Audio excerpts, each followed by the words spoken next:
योगी सरकार ने हाथरस में पीड़ित परिवार की बढ़ाई घर की सुरक्षा, घर पर लगाए सीसीटीवी और मेटल डिटेक्टर। सभी सदस्यों की सुरक्षा में 2 जवान तैनात। घर के बाहर पीएससी के 18 जवान रहेंगे मुस्तैद।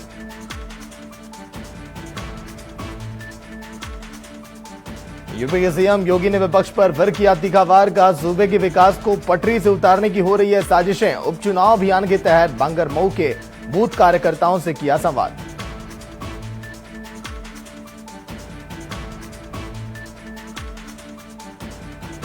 यूपी में फिर से हैवानों ने लूटी महिला की अस्मत। अलीगढ़ के कचोड़ गांव में गैंगरेप करके बनाए वीडियो। पुलिस ने दर्ज किया मामला। आरोपियों की तलाश तेज।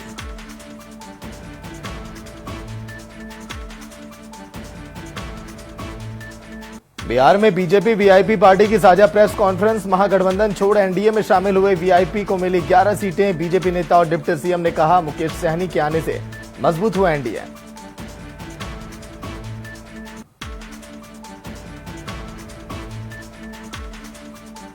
बिहार में टिकट बंटवारे का गहराने लगा है साइड इफेक्ट। बीजेपी उपाध्यक्ष के बाद एक और नेता ने थामा एलजेपी का हाथ। तरारी सीट से टिकट न मिलने से नाराज हैं एलजेपी के उपाध्यक्ष सुनील पांडे ने निर्दलीय लड़ने का किया ऐलान।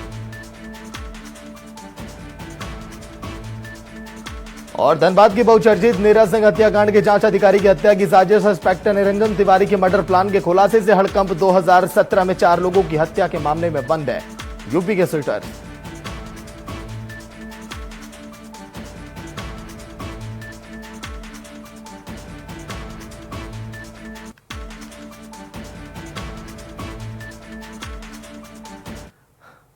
नमस्कार, इंडिया वॉच देख रहे हैं आप। मैं आपके साथ सागर मिश्रा। हाथरस मामले में इंटरनेशनल टेरर फंडिंग के सबूत मिले हैं। केवल मॉरिशस से 50 करोड़ की टेरर फंडिंग के सबूत मिलने के बाद खुफिया एजेंसियों को 100 करोड़ से अधिक के इंटरनेशनल टेरर फंडिंग के सुराग भी हाथ लगे हैं। इसी बीच सरकार ने हाथरस मामले की एफआईआर और अब तक की जांच रिपोर्ट को सीबीआई को सौंपने का मन भी बना लिया है। हाथरस मामले से जुड़ी बड़ी खबर। 50 करोड़ रुपए की फंडिंग हुई। सूत्र ये कहते हैं जातीय दंगा भड़काने के लिए यह फंडिंग की गई। सूत्र ये कहते हैं कि हाथरस को मुद्दा बनाने की फिराक में यह पूरा गैंग 100 करोड़ की विदेशी फंडिंग का दावा। मॉरिशस से 50 करोड़ रुपए की फंडिंग। हाथरस कांड का क्या है मॉरिशस कनेक्शन? हाथरस में जातीय दंगा कराने की साजिश जो थी, सूत्र ये कहते हैं कि वो पूरी तरह से नाकाम रही है।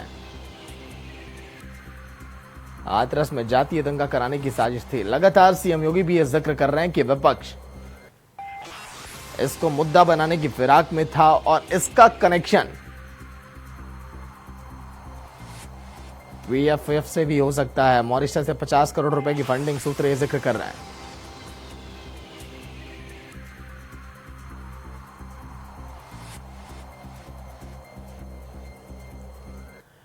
तो जिस तरह से हाथरस में ये तमाम कनेक्शन निकल कर आ रहे हैं, विपक्ष भी कटघरे में खड़ा है कि आखिर क्या ये सचमुच में दंगा भड़काने की कोशिश थी? क्योंकि लगातार सीएम योगी आरोप ये लगा रहे हैं।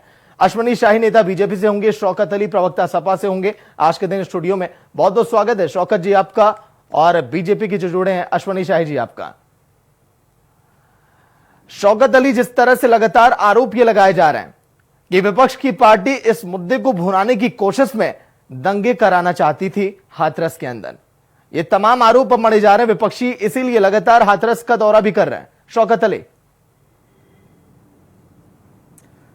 पहली चीज तो मैं आपको ये चीज दोहराना चाहूंगा कि अभी इन्होंने कोर्ट में एक हलफनामा दिया है और उसमें इस चीज को दोहराया है कि हमारी इंटेलिजेंस रिपोर्ट ने हमें बताया कि दंगे हो सकते हैं, जातीय दंगे हो सकते हैं, इसलिए हमने आनंद फानन में वह रात में दाह संस्कार किया।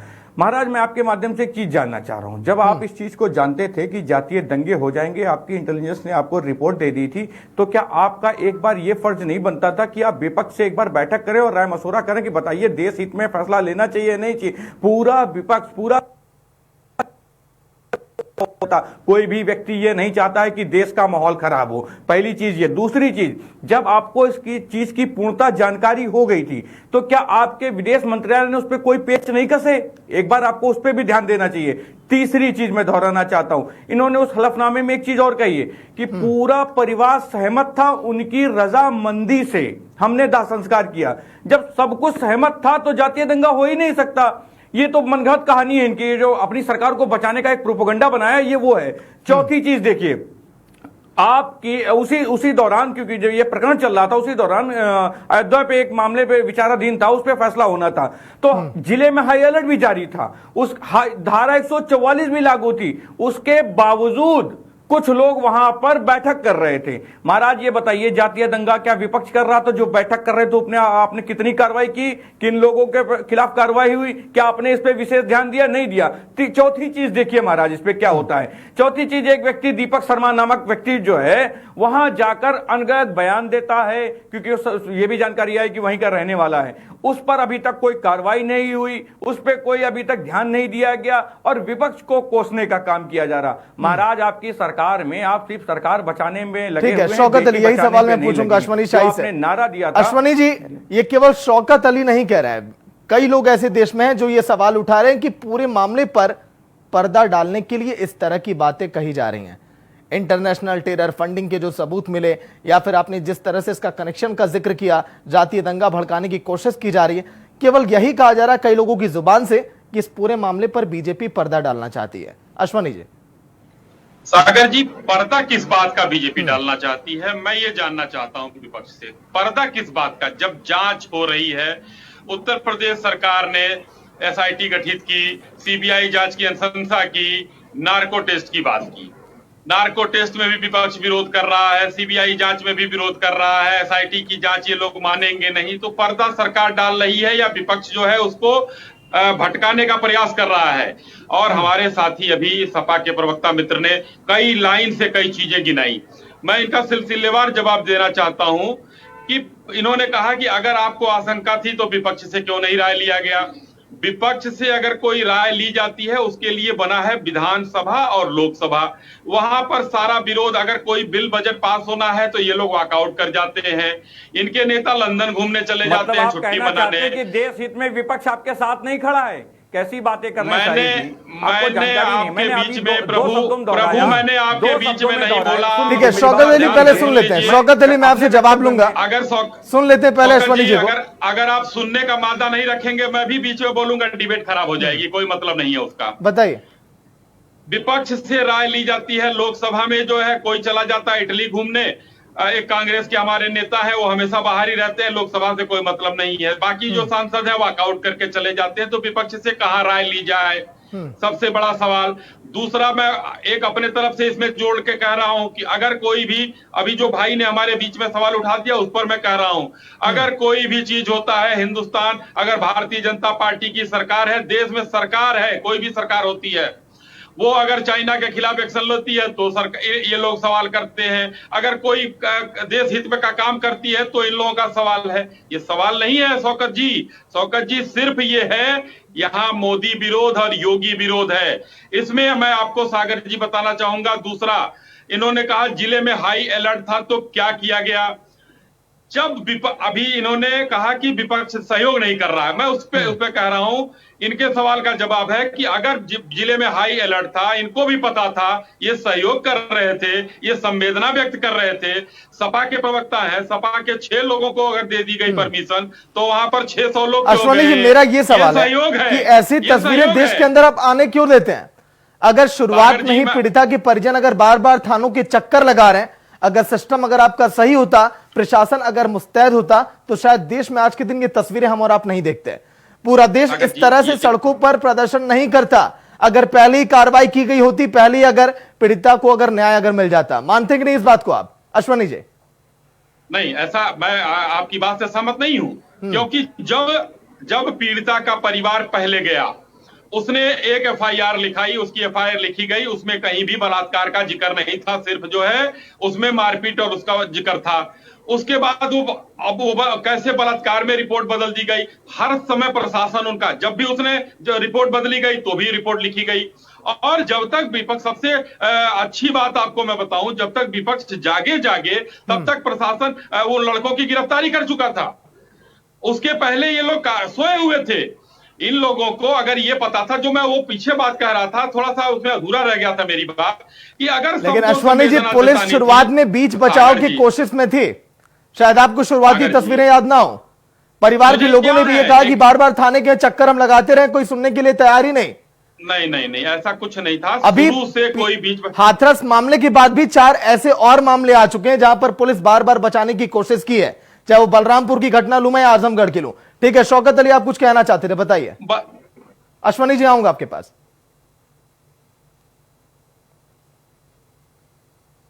शौकत अली, आपकी आवाज नहीं आ रही है।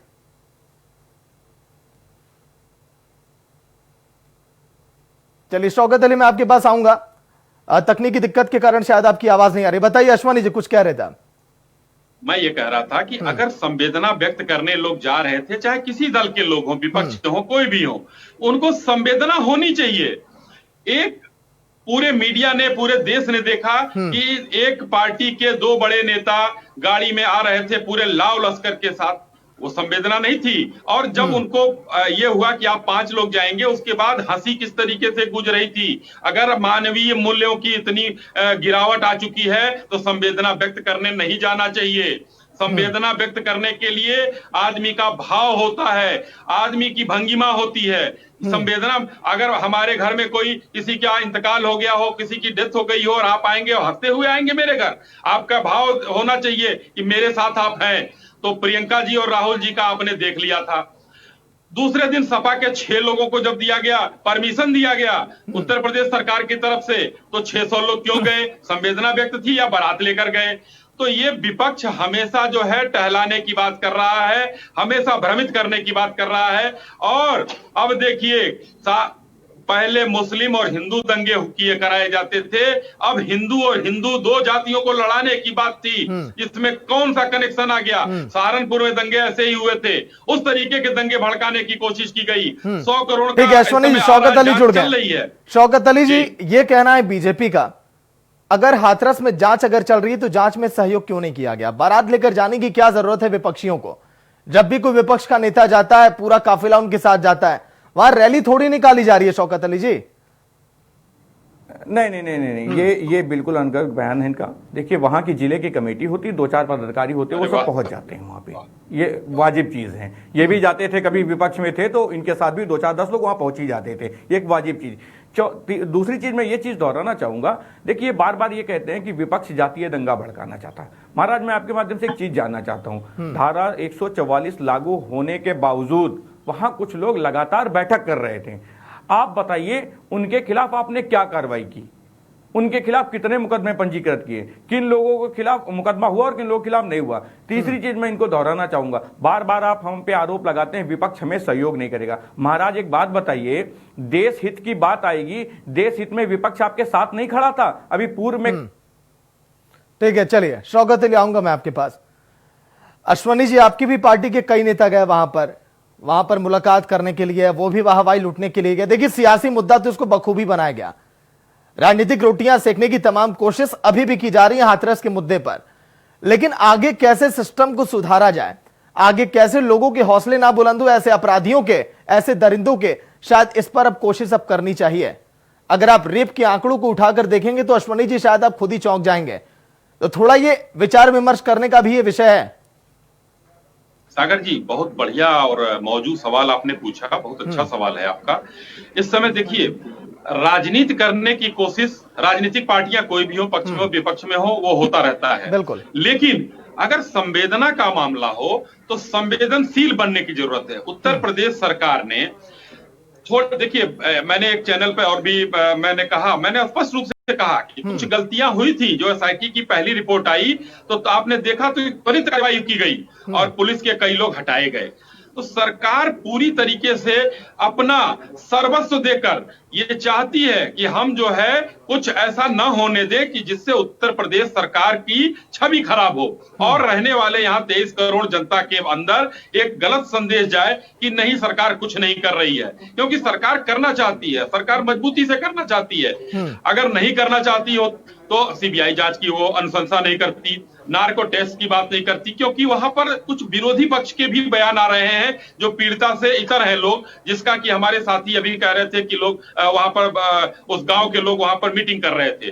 तो कई जगहों पर देखने पर यह भी लग रहा है कि कुछ स्वर अब उठने लगे हैं कि जो गिरफ्तारी हुई है वो निर्दोष है। खैर, वो तो जांच का विषय है, वो जब जांच होगा, सीबीआई जांच होगी, एसआईटी जांच चल रही है, 10 दिन समय बढ़ाया गया है, तो उसमें वो सब चीजें निकल के आएंगी। हमारा आपका मुद्दा वो नहीं है। लेकिन आपका जो सवाल है कि क्या करना चाहिए, उस पर मैं बोलना ये चाहूंगा कि उत्तर प्रदेश सरकार, माननीय योगी आदित्यनाथ जी ने निर्देशित किया हुआ है कि कोई भी अपराधी बचने न पाए और कोई भी निर्दोष फंसने न पाए, जिसके लिए संगठित अपराधियों के, आपने देखा होगा और आपने समाचार चलाया है, कई कई दिन आपके प्रतिष्ठित मीडिया चैनल पर चला है कि उत्तर प्रदेश के पूर्वांचल से लेकर और पश्चिम तक 3.5 साल लगभग हो गए ना अश्वनी जी सरकार बने यूपी में।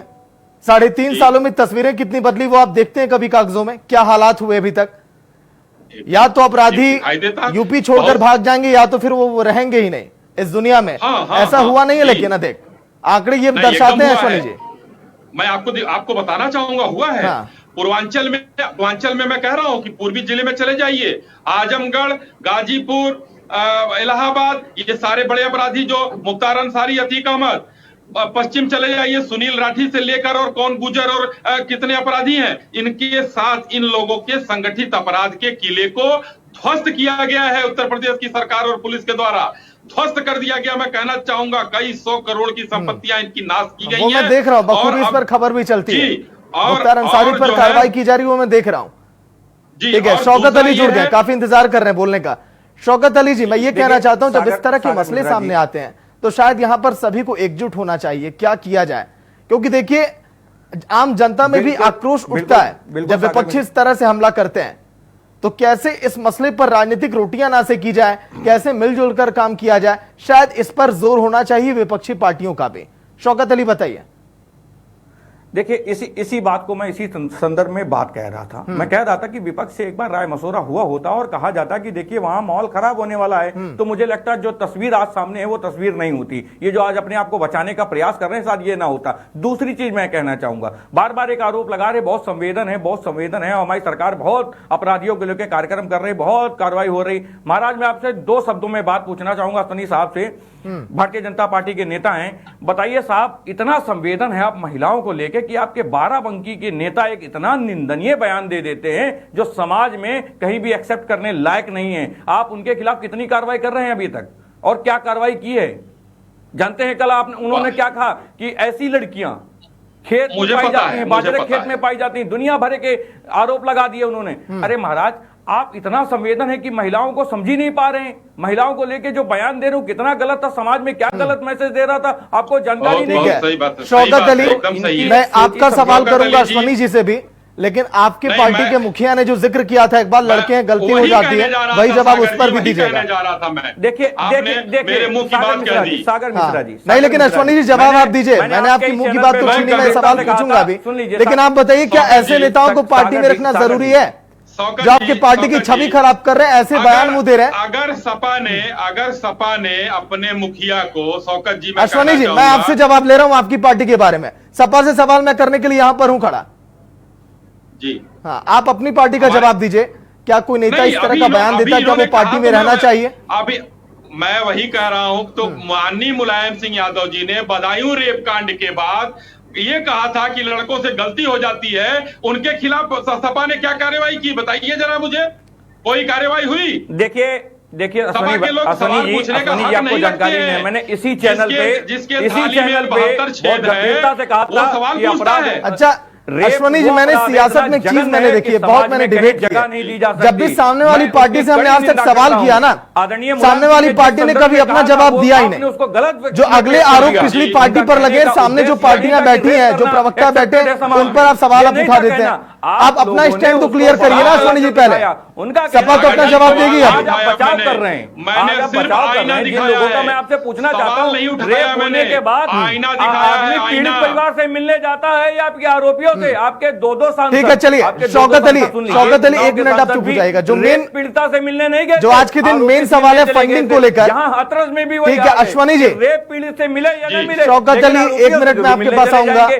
शौकत अली मैं आपसे सवाल पूछूंगा, आपसे जवाब लूंगा, ठीक है। अश्वनी जी, जो 100 करोड़ की विदेशी फंडिंग का दावा बार बार किया जा रहा है, सीएम योगी बार बार प्रेस कॉन्फ्रेंस करके विपक्ष को घेरने की भी कोशिश में लगे हैं, इसके तार कहां से जुड़े हैं और ये दावा क्यों किया जा रहा है, मैं ये जानना चाहता हूं, जनता ये जानना चाहती है। देखिए ऐसा है कि ये इसका एक इतिहास, थोड़ी देर का समय आप दें। एक इतिहास, इसका इतिहास, पीएफआई का इतिहास केरल से जुड़ा हुआ है। केरल में इस समय जो है वामपंथी सरकार हुआ, काफी दिन से हुआ करती है, और वामपंथियों का इतिहास पिछले सैकड़ों सालों का जो है वो सिर्फ और सिर्फ खूनी इतिहास रहा है।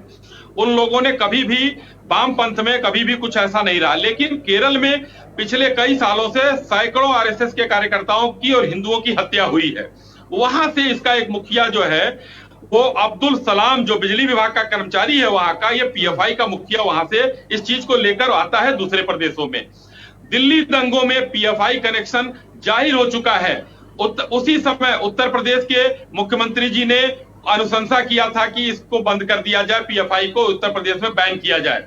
उस पर कार्यवाही जारी है। गृह मंत्रालय के संस्तुति का बस सिर्फ जो है देरी है, और जैसे ही संस्तुति मिलती है वो उत्तर प्रदेश में बैन कर दिया जाएगा। लेकिन फिर भी इन लोगों के कनेक्शन बाहर देशों से जुड़े हुए हैं। मलेशिया से 50 करोड़ रुपए की आ रही है राशि, और ये 4 लोग जो हैं, जिसमें एक अतीक नाम का आदमी है और मसूद है, ये सब पत्रकार बन के अगर वहां पर रहते हैं, अस्पताल तक में पहुंच जाते हैं पिछले दरवाजे से। वहां पर देखिए गांव पर आकर उन लोगों को, परिवार को समझाना करना, उसके बाद जब वो गिरफ्तार होते हैं तब पीएफआई कनेक्शन निकल के आता है। इसमें जब हवा कौन दे रहा है, इसमें इन लोगों को हवा लेकिन दे रहे अश्वनी जी, दिल्ली दंगा देश के सबसे बड़े दंगों में अभी तक शामिल है, अगर टॉप दंगों की अगर बात की जाए। जब आपको मालूम था कि नागरिकता संशोधन कानून को लेकर जो दंगे हुए दिल्ली में, उसका कनेक्शन भी पीएफआई से था, तो आपको उसी समय कार्रवाई करनी चाहिए थी। आज के दिन ये मुद्दा आप क्यों उठा रहे हैं? आप कार्रवाई करते तो शायद आज के दिन ये आपको बयान नहीं करना पड़ता। लगता है सागर जी, आपने मेरी बात ध्यान से सुना नहीं।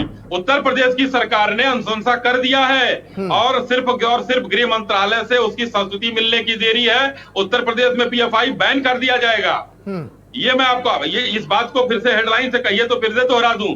केशव प्रसाद मौर्य ने इसका बैन कर दिया जाएगा, बैन कर दिया। अगर गया चुका होता तो शायद ये नहीं होता ना। फिर ये मैं जिक्र कर रहा हूं आपसे।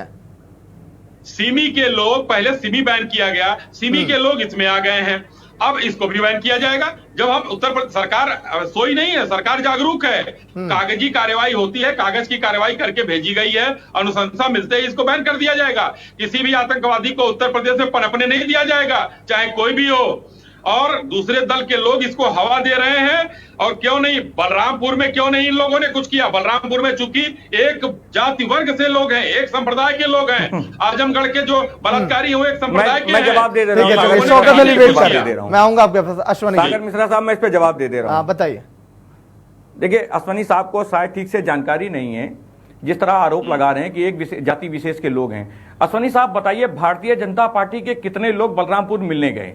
मैं आपके चैनल के माध्यम से बहुत गंभीरता से पूछ रहा हूं, और मैं बता दूंगा, क्योंकि मैंने आपके चैनल पे ही गंभीरता से कहा था कि हम कल ही जाएंगे, और दूसरे दिन यह आदेशित हो गया था आदरणीय राष्ट्रीय अध्यक्ष द्वारा कि हमारी एक मंडल की कमेटी वहां पहुंच गई थी मिलने के लिए, जिसमें आदरणीय पंडित सिंह द्वारा नेतृत्व में सब लोग पहुंचे थे मिलने के लिए। ये लोग सिर्फ दावा करते हैं, बेटी बचाओ बेटी पढ़ाओ का नारा देने वाले लोग आज सिर्फ दावा कर रहे हैं, बेटियों के साथ है नहीं। देखिए, अन्याय बढ़ता जा रहा है, और ये चुप मौन व्रत किए हुए हैं। मैं पहली चीज आपके चैनल के माध्यम से एक चीज जानना चाह रहा हूं। महाराज, हमको ये बताइए, पीएफआई बैंड हो जाएगी, अच्छी बात है, बैंड होनी चाहिए। कोई भी ऐसा संगठन नहीं होना चाहिए देश या प्रदेश में जो समाज को दूषित करे। मैं आपके माध्यम से एक चीज जानना चाह रहा हूं। आप ही लोग ये दावा कर रहे हैं, एक हलफनामा आपने कोर्ट में दिया है कि साहब माहौल बहुत खराब हो गया है, हमारी इंटेलिजेंस ने जांच रिपोर्ट दी है कि माहौल बहुत खराब हो गया, इसलिए हम लोगों ने उनके परिवार की सहमति से दाह संस्कार कर दिया रात में। लेकिन वही परिवार बार बार ये आरोप लगा रहा आपके शासन प्रशासन और बाकी अधिकारियों पे कि ये लोग हमको एक बार बेटी का मुंह भी नहीं देखने दिया और दाह संस्कार कर दिए। महाराज, आपने उसके बारे में कभी सोचा कि अगर आपको सब कुछ जानकारी थी तो क्या जल्दबाजी थी? 2 मिनट की बात थी, आप उनको मुंह तक दिखा देते, क्यों नहीं किया आपने? इस पे आपने चिंतन किया? नहीं किया। आप अपने अधिकारियों और अपने सरकार को बचाने पे लगे हैं, ना कि आपको बेटियों की चिंता है। आपको बेटियों की चिंता होती तो आप बेटियों की बात करते, बेटियों के लिए कानून लाने की बात करते, बेटियों पे चिंतन करते। लेकिन आपकी बेटियों की चिंता नहीं है, आपको अपराधियों की चिंता। इसीलिए बार बार मैं इस चीज को दोहराता हूं कि आप जेल में, शौकत अली, वक्त थोड़ा कम है हमारे पास। लेकिन अश्वनी जी, मैं ये जानना चाहूंगा क्या आपको पहले भनक नहीं लगी कि विदेशी फंडिंग यहां पर हो रही है, दंगे भड़काने की कोशिश की जा रही है? मॉरिशस से 50 करोड़ की फंडिंग का जो जिक्र किया जा रहा है सूत्रों के हवाले से, ये आपको पहले से भनक आखिर थोड़ी भी क्यों नहीं लगी? जब ये मुद्दा आपने देखा कि इतना बड़ा होते जा रहा है और ये किस तरह से कंट्रोल के बाहर है और आगे कैसे इसको रोकेंगे, कम शब्दों में मैं आपका आखिरी कमेंट जानना चाहता हूं। बताइए अश्वनी जी। नहीं, मैं बता रहा हूं, इसमें इंटेलिजेंस लगा हुआ था तभी ये गिरफ्तारी हो पाई है, और जैसे ही गिरफ्तारी हुई है उसका खुलासा हुआ है। और मैं अपने भाई की बात करना चाह रहा हूं, बलरामपुर में उत्तर प्रदेश के प्रमुख अधिकारी जाकर दौरा कर चुके हैं, क्योंकि सरकार है यहाँ। और तीसरी बात की मैं जवाब देना चाहूंगा कि इन्होंने जो कहा है कि वहां पर कोई परिवार से जो है प्रशासन कह रहा है, ये देखिए मैं आपको दिखाना चाहूंगा, ये परिवार के लोग मिलकर यहाँ जला रहे हैं, लाश जला रहे हैं, परिवार के लोग वहां खड़े, लड़की का दादा खुद है, ये वीडियो है सबके सामने शौकत जी, ये लड़की का दादा खड़ा होकर लाश जला रहा है। अश्वनी जी वक्त देखिए थोड़ा कम है, शौकत अली वक्त थोड़ा कम है, इसलिए हम डिबेट को खींचना नहीं चाहते। लेकिन अश्वनी जी सवाल बहुत थे, पहले दिन से लगा है आज के दिन तक, वक्त थोड़ा कम है, अधिक गहराई में मैं नहीं जाना चाहता था, लेकिन अभी जांच अभी जारी है, जांच के बाद तस्वीरें क्या होंगी देखने वाली बात होगी। बहुत बहुत शुक्रिया अश्वनी जी, शौकत अली आपका आने के लिए डिबेट में और इस चर्चा के लिए। तो जिस तरह से देखिए तमाम दावे किए जा रहे हैं, सरकार का यह कहना है कि यहां पर विदेशी फंडिंग की गई है हाथरस को मुद्दा बनाने के लिए। मॉरिशस से भी 50 करोड़ की फंडिंग का दावा किया जा रहा है सूत्रों के हवाले से। लेकिन सवाल यह है कि विपक्ष बार बार यह कह रहा है कि इस मामले पर बीजेपी पर्दा डालने की कोशिश कर रही है, लेकिन अभी जांच जारी है, देखना है होगा आने वाली तस्वीरें क्या होंगी। वक्त है फिलहाल एक छोटे से ब्रेक का।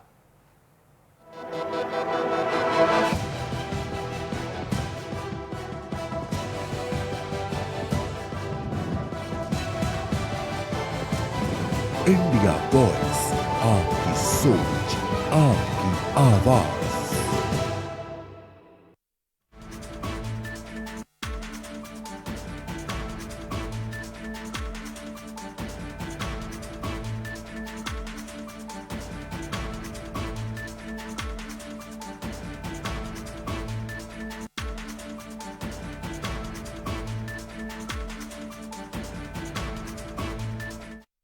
किंग हो या गरम मसाला, पाव भजिया चंकी चाट मसाला, असली मसाले सच सच MDH। हर कोई चाहता है कि उसकी स्किन हो सुंदर, कोमल और ब्राइट, तो फिर कोई भी साधारण सी कॉस्मेटिक क्रीम क्यों? अपनाइए 12 खास आयुर्वेदिक जड़ी बूटियों से बनी रूप मंत्र आयुर्वेदिक फेस क्रीम। ये कोई कॉस्मेटिक नहीं, आयुर्वेदिक औषधि है। सांबर मसाला हो या चने का मसाला, कसूरी मेथी या देगी मिर्च, असली मसाले सच सच MDH।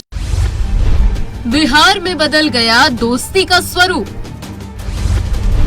दोस्त बने दुश्मन तो दुश्मन बन गए दोस्त। छोटी पार्टियों के गठबंधन से भी बदलेगा सियासत का गणित। क्या चुनाव से पहले दुश्मनी चुनाव के बाद दोस्ती में बदल जाएगी? इंडिया वॉइस पर देखिए आज शाम 6 बजे।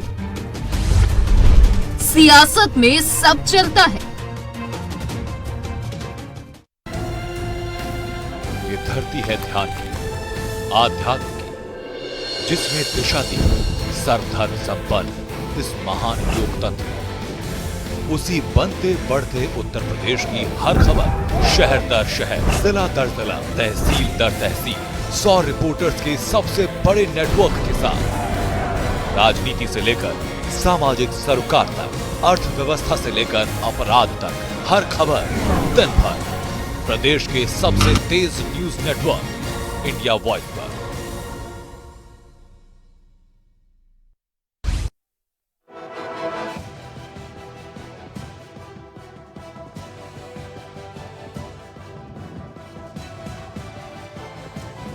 इंडिया वॉइस, आपकी सोच, आपकी आवाज।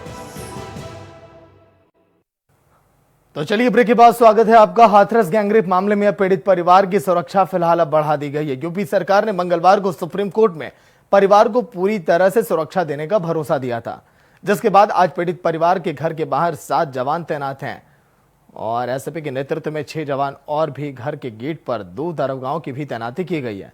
इसी के साथ ही पीड़ित परिवार के घर में सीसीटीवी कैमरे भी लगाए जा रहे हैं। ज्वाइंट मजिस्ट्रेट प्रेम प्रकाश मीणा के मुताबिक यहां पर सीसीटीवी कैमरों को अलग अलग जगहों पर लगाया जा रहा है। इसके लिए परिवार की सहमति भी ले ली गई है।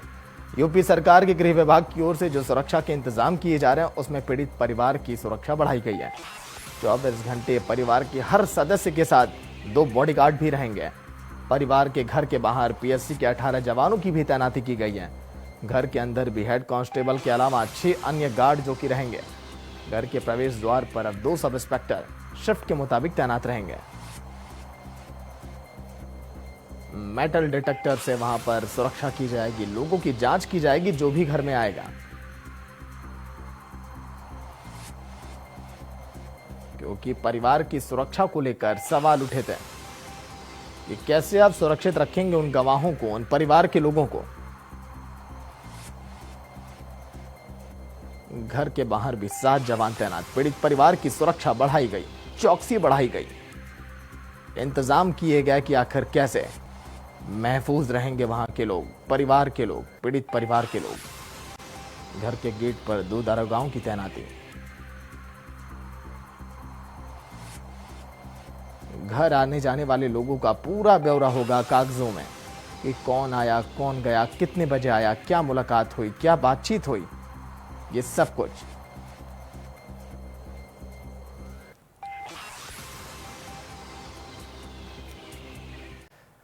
और बिहार विधानसभा चुनाव से जुड़ी एक बड़ी खबर आ रही है। वीआईपी को बीजेपी कोटे से मिली हैं सीटें। वीआईपी को 11 सीटें देने का ऐलान किया गया है। बीजेपी कोटे से वीआईपी को 11 सीटें। महागठबंधन का दामन छोड़कर जो पार्टी एनडीए में शामिल हुई, अब उसको सीटें भी मिल चुकी हैं। वीआईपी को बीजेपी कोटे से मिली हैं सीटें। चुनाव बेहद करीब है और चुनाव में तो सरगर्मियां आम है। जो आप देख रहे हैं बिहार के अंदर 243 विधानसभा सीटें और सभी की किस्मत दांव पर। और अब जनता करेगी तय कि आप कितने खरे उतर सकते हैं आने वाले समय में। बिहार चुनाव से जुड़ी बड़ी खबर। 11 उम्मीदवार होंगे चुनावी मैदान में जिनके भाग्य का फैसला होगा। चुनाव वाले दिन वीआईपी को बीजेपी कोटे से सीटें मिली हैं। कोरोना काल के दौरान बिहार विधानसभा चुनाव, चुनौतियां तमाम, लेकिन तैयारियां भी जोरों पर कि आखिर कैसे चुनाव संपन्न कराया जाए, क्योंकि सीटों का बंटवारा लगभग अब पूरी तरह से हो चुका है। तो जहां पर मेन पेंच फंसता है चुनाव के पहले, लगभग वो तो अब साफ है कि किसको कहां से और कितनी सीटें मिली हैं। वीआईपी को बीजेपी कोटे से मिली हैं सीटें।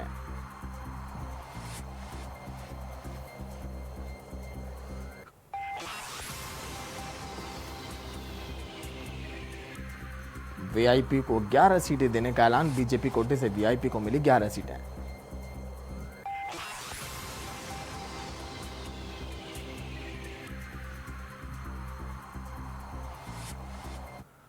और एक बड़ी खबर आ रही है लखनऊ से, जहां पर अधीक्षण अभियंता को किया गया निलंबित। ग्रामीण अभियंत्रण विभाग के अधीक्षण अभियंता निलंबित किए गए। भ्रष्टाचार के आरोप में अधीक्षण अभियंता को निलंबित किया गया। सीएम कार्यालय ने ट्वीट करके कार्रवाई की जानकारी भी दी है।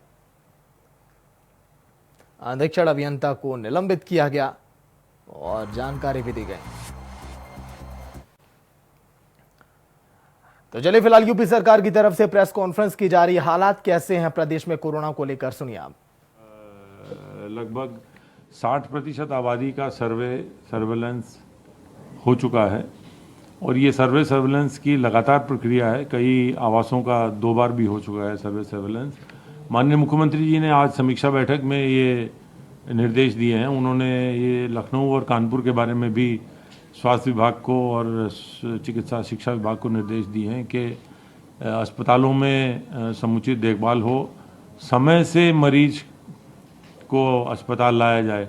इस बारे में उन्होंने सभी नागरिकों से अपील की है और प्रदेश सरकार की ओर से ये अपील हम लोग सभी नागरिकों को कर रहे हैं कि यदि कोई सिम्टम हो कोविड का तो तुरंत जांच कराएं और जांच में अगर पॉजिटिव पाया जाता है तो डॉक्टरी सलाह जरूर लें। विशेषकर ऐसे मामले जहां पर कि ज़्यादा उम्र है और अन्य कई बीमारियां हैं, वृद्धावस्था, अन्य बीमारियां, गर्भवती महिलाएं, बच्चे, इन सब को लगातार डॉक्टरी जांच में रहना चाहिए। क्योंकि परीक्षण में ये सामने आया है कि ऐसे मामलों में जहां पर मरीज देर से अस्पताल पहुंच रहे हैं या उनको अन्य बीमारियां हैं और वो ध्यान नहीं दे रहे हैं, तो ऐसे मामलों में मरीज को बचाना मुश्किल हो जा रहा है। तो ये सबको माननीय मुख्यमंत्री जी की तरफ से अपील है कि अपना ध्यान रखें और यदि कोई लक्षण आता है तो टेस्ट अवश्य कराएं और टेस्ट में अगर पॉजिटिव आते हैं तो आपको डॉक्टरी सलाह लेनी चाहिए। आपको कोई बीमारी नहीं है और आप इन श्रेणियों में नहीं आते हैं, आपको बहुत प्रभावी लक्षण नहीं है, तो आप घर पे रह सकते हैं, लेकिन वो भी डॉक्टरी सलाह के अंतर्गत। हमारा ई-संजीवनी पोर्टल है, इसके अलावा दूरभाष पर भी हर ज़िले में डॉक्टरी सलाह उपलब्ध है। डॉक्टरी से सलाह ज़रूर लीजिए ताकि जो बहुमूल्य ज़िंदगियां हैं उन्हें बचाया जा सके। हाथ धोते रहिए, सावधानी बरतिए, मास्क का प्रयोग करिए, सोशल डिस्टेंसिंग रखिए। ये सभी सावधानियां रखने से आप स्वस्थ रहेंगे। प्रदेश में इस बीमारी के लक्षण कम हो रहे हैं, लेकिन ये बहुत ही सावधानी वाला समय है क्योंकि बहुत जगह पर ये देखा गया है कि ये वायरस दोबारा फिर आया है। तो ऐसे में दोबारा इसका आक्रमण ना हो। जहाँ जहाँ ये लक्षण कम हुए हैं, बीमारी कम हुई है, वहाँ पर हम सबको अतिरिक्त सावधानियां रखने की आवश्यकता है ताकि पुनः इसका पदार्पण ना हो। इसी कोरोना काल में औद्योगिक गतिविधियों को, आर्थिक गतिविधियों को भी बदस्तूर चलाया जा रहा है। हमारी सभी औद्योगिक इकाइयाँ कार्य कर रही हैं। औद्योगिक इकाइयों में, पुरानी इकाइयों को बैंकों से आत्मनिर्भर पैकेज में ऋण दिलाया जा रहा है, जो कि अब बढ़कर 10,560 करोड़ हो गया है, लगभग 4,34,000 इकाइयों को। इसी तरह से जो नई इकाइयों की स्थापना करके उनके माध्यम से नए रोजगार पैदा करने का प्रयास किया जा रहा है, उसमें लगभग 4,20,000 नई इकाइयों को 14,071 करोड़ के लोन वितरित हो गए हैं। इन इकाइयों के माध्यम से लगभग 17 लाख लोगों को नया रोजगार मिला है। प्रदेश सरकार कोरोना काल से निपटते साथ साथ में पूरे प्रदेश में रोजगार के और अधिक अवसर पैदा करने के बारे में बहुत सक्रियता से काम कर रही है। जहां एक और नौकरियों में बल दिया जा रहा है कि जल्दी भर्ती प्रक्रिया शुरू हो, वहीं दूसरी ओर स्वरोजगार के माध्यम से और औद्योगिक इकाइयों की स्थापना के माध्यम से प्रदेश में रोजगार के नए अवसर पैदा किए जा रहे हैं।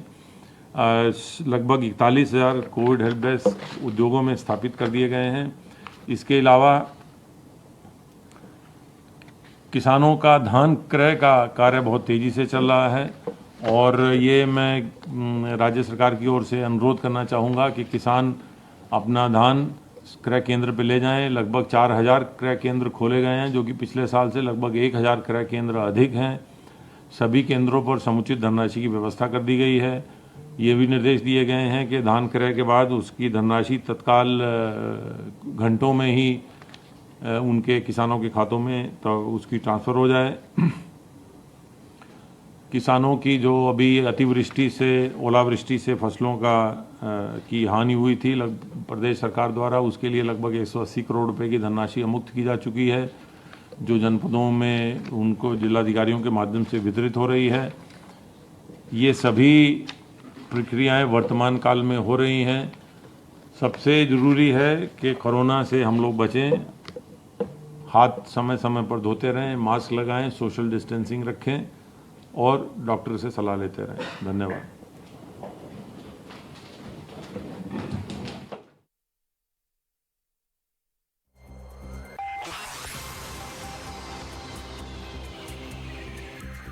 तो कोरोना पर यूपी सरकार का बयान, ये प्रेस कॉन्फ्रेंस की गई यूपी सरकार की तरफ से, जहां पर यह जिक्र किया गया कि धीरे धीरे रिकवरी रेट में लगातार इजाफा। 24 घंटों में कोरोना के 3,561 नए मामले सामने आए। तो मामले तो घट रहे हैं, जिस तरह से 5500, 5600, 4500, 5000 जो मामले आते थे वो आप पहुंचे 3500 पे। 3,74,000 मरीज ऐसे जो ठीक है। लेकिन देखिए रिकवरी रेट जिसका जिक्र हम कर रहे थे 88.36%, लगातार इसमें इजाफा। यूपी में कोरोना के एक्टिव केस हैं केवल 43,154।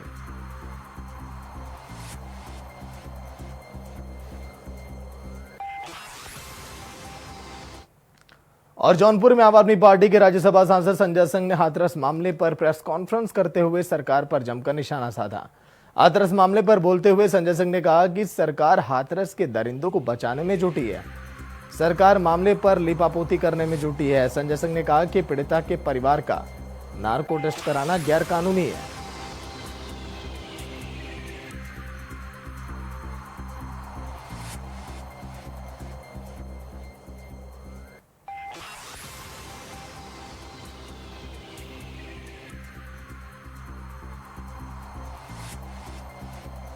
कोर्ट जहां नार्को टेस्ट का order supreme court, high court या जिले की कोर्ट, जहां की कोर्ट को उचित लगता है वो करती है। पहली बात तो आप नार्को टेस्ट करने वाले होते कौन है? आपने कैसे कह दिया परिवार का नार्को टेस्ट होगा?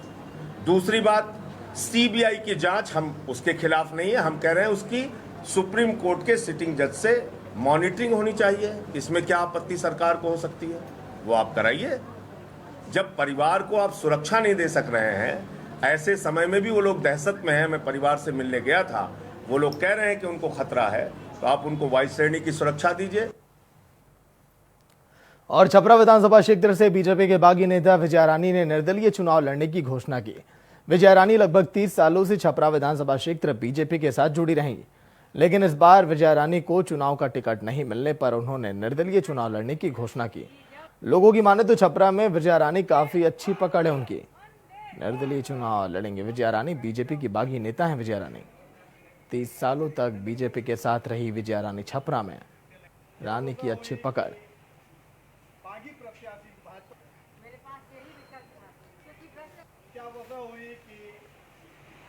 प्रत्याशी भाजपा, मेरे पास यही विकल्प था। चुनाव आज यहाँ क्या घोषणा हुई है? आज क्या घोषणा आपने की है? घोषणा ये किया कि जब वंदे और गया में चुनाव को लेकर